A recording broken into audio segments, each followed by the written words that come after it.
To another I-Team 8 investigation, the Indiana Chamber of Commerce just proposed a brand new plan for the I-65 I-70 interchange. We all have seen it. Then they now want to take it underground. I-Team 8's Jasmine Miner found out it's all in the name of community access and equality.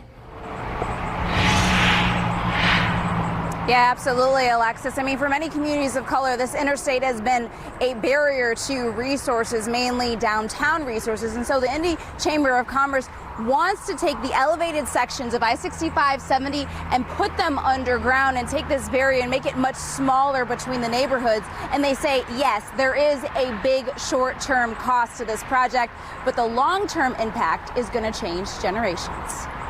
It would be a big change. A highway is not just a highway when it's in an urban center. But one the Indy Chamber of Commerce and Rethink Coalition says turning this into this would change the course of history. It impacts our health and our well-being and the way we live. President and CEO of Rethink Coalition, Brenda Friege, says when Interstate 65 and 70 were built back in the 1950s, communities of color were intentionally left out. 17,000 people were displaced. So, that damage was done from the highway. That's part of the reason why they wanted to bring these changes, but it comes with a $2.8 billion cost. What do you say to people who say this is just too expensive? About a $500 million difference over about a period of 10 or maybe even 15 years. Compared, he says, to just redoing the interstate as is. Free up to 68 acres of land in downtown Indianapolis, create the opportunity for maybe $66 million in annual tax revenue. Taylor Hughes, Director of Strategy and Special Projects at the Indy Chamber of Commerce, says their study shows the reconstruction would create 24,000 new jobs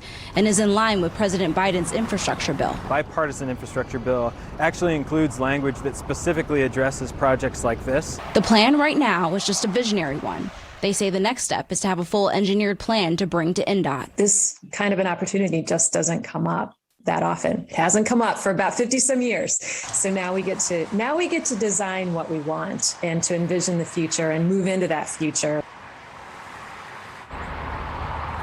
Well, I'm told that INDOT works in 5-year plans. This current vision for I-65 70 downtown is not in that plan, and that's where Rethink Coalition tells me that they have more time to really get community support and make that fully engineered map. Well, they're going to be going into communities in person and presenting this visionary plan, hoping to get that support. I'm Jasmine Miner for WishTV, WishTV.com, and follow us on Facebook.